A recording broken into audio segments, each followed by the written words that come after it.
Guys, you know who that is? Me, man. Him a wipe off him about a me, man. Shabba. This is the infamous Kevin Lyttle. So yes, this is actually the first time I'm meeting Kevin, but I've actually done some work for Kevin before. Kevin has a restaurant that I'm yet to visit in his home country of St. Vincent and the Grenadines, and I got the opportunity to record an ad for him. Yes, this is Kevin Lyttle. Yes, Mr. Turn Me On. So I met Kevin at Hype TV Studios, and he said he was hungry.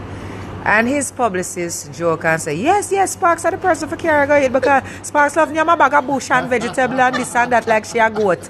So this is how we ended up now having some Indian food. Yeah. Anybody know samosa? Q over there, so. Love it. Q, who only eat eel and snail and then sitting there. Yeah, octopus and them something there. He's eating samosa, yeah, with some tamarind sauce and mango sauce. So, I actually found it very interesting because I never knew that Kevin Lyttle was actually a vegetarian, and I just wanted to try and find out, Kevin, what made you become a vegetarian?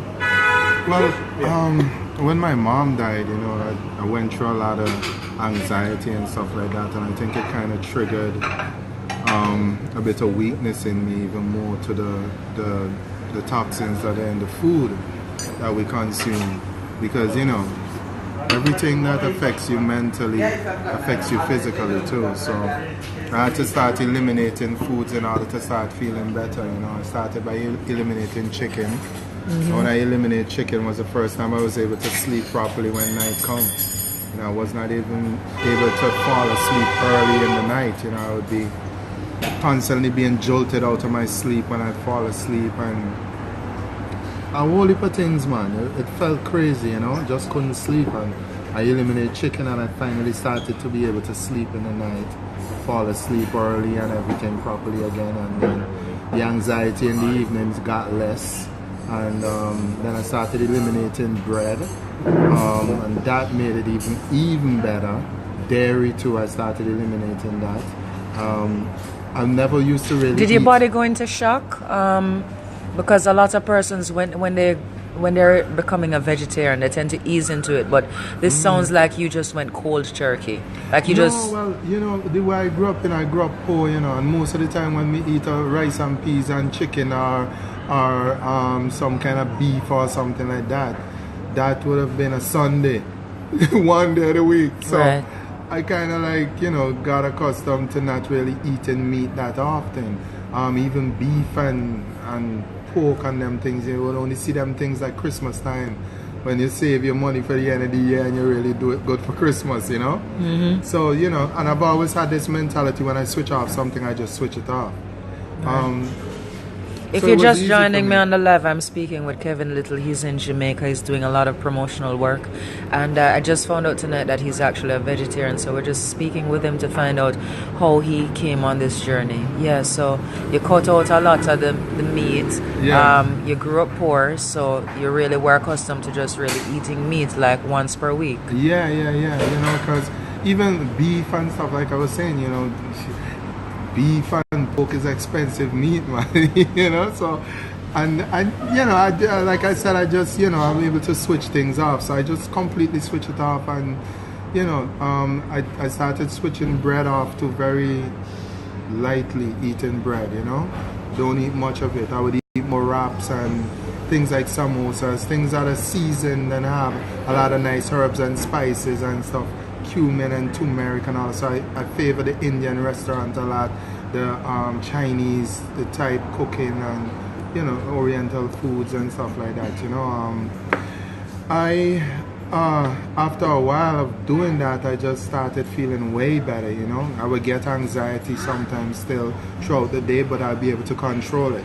And after a point I started realizing too that it's in my mind, because after going through so much trauma with it, it still remains in the back of your head, that when it happens to you, almost like you fear that it's gonna get worse again, so I had to mentally try to control myself, and after a while I just basically started to be able to control it, and I just keep eating this way. I hardly ever touch. I don't eat the regular meats. I don't eat chicken. The only thing I ever touch is maybe fish. Okay. And that's very rare now. You know, I have to be starving and haven't had no food and be going all day and have to finally eat something for you to see me eat some fish, you know?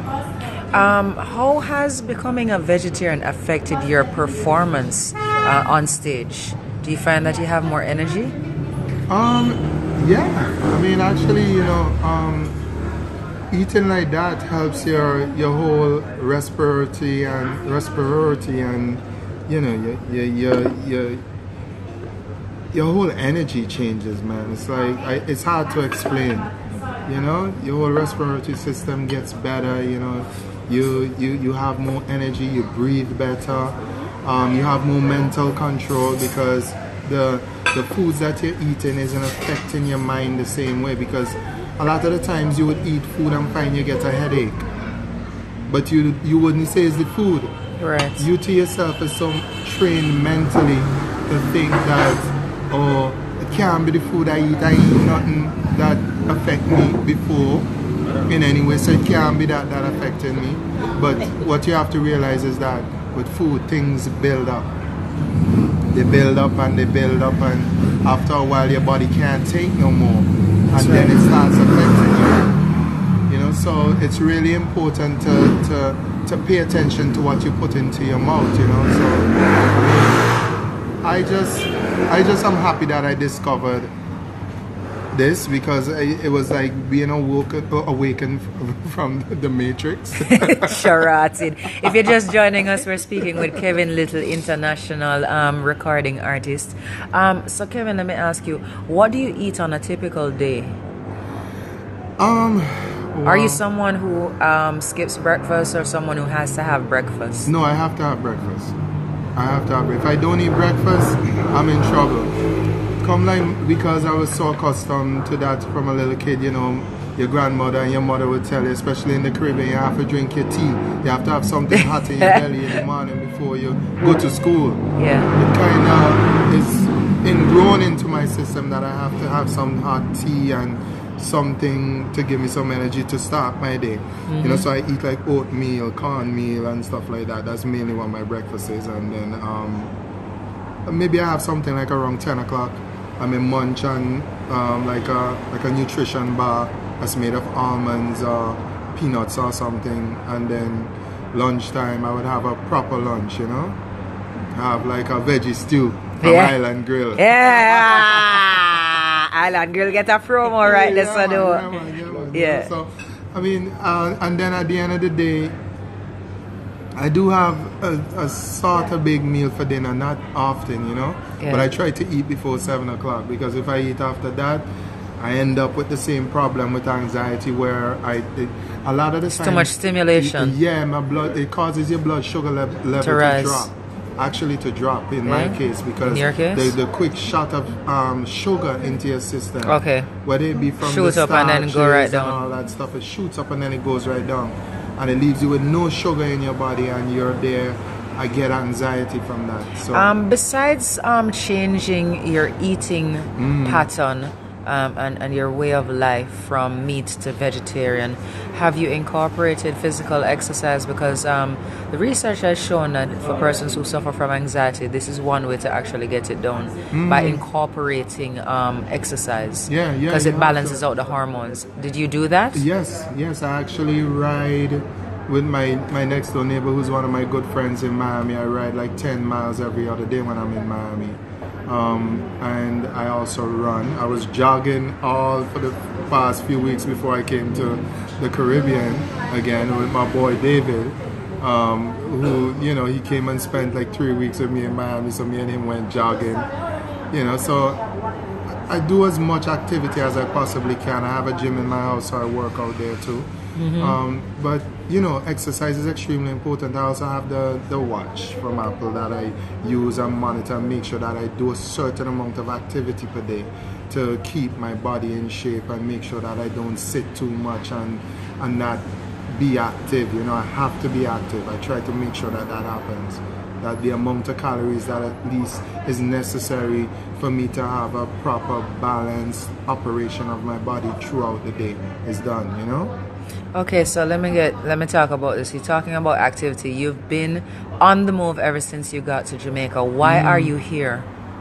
Well, I'm here promoting my new music. I have a new song called Turner that's doing very, very well in the United States. It's already at 30-something spins a week right now on mainstream radio in America. And, you know, I don't even go through Trinidad Carnival with it. I dropped it after Trinidad Carnival. But, you know, with my company, Tarragon Records, and I'm now partnered with Ultra for my projects also.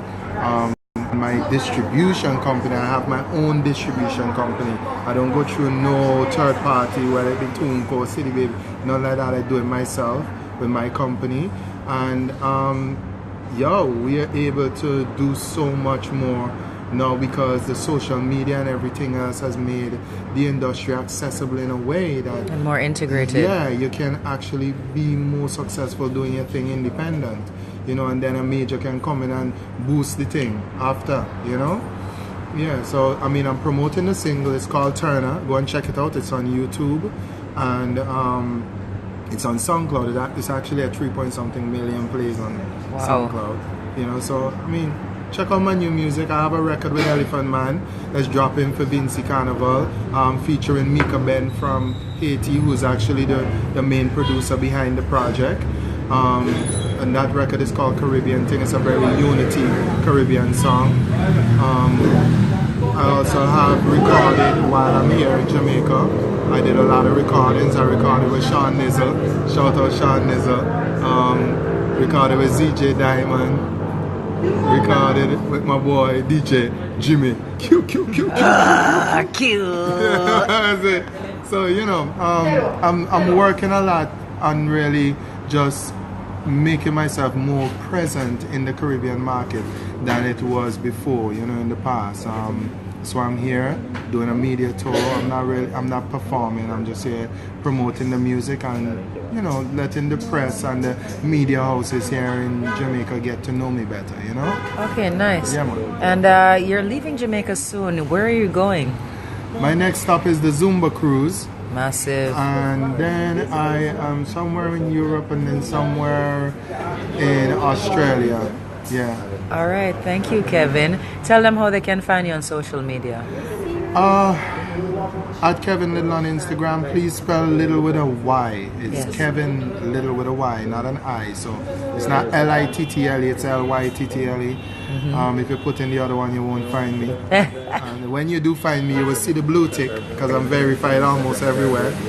So you find me at Kevin Lyttle on Twitter, Facebook.com/Kevin Lyttle Music. Yeah. All right. Thank you.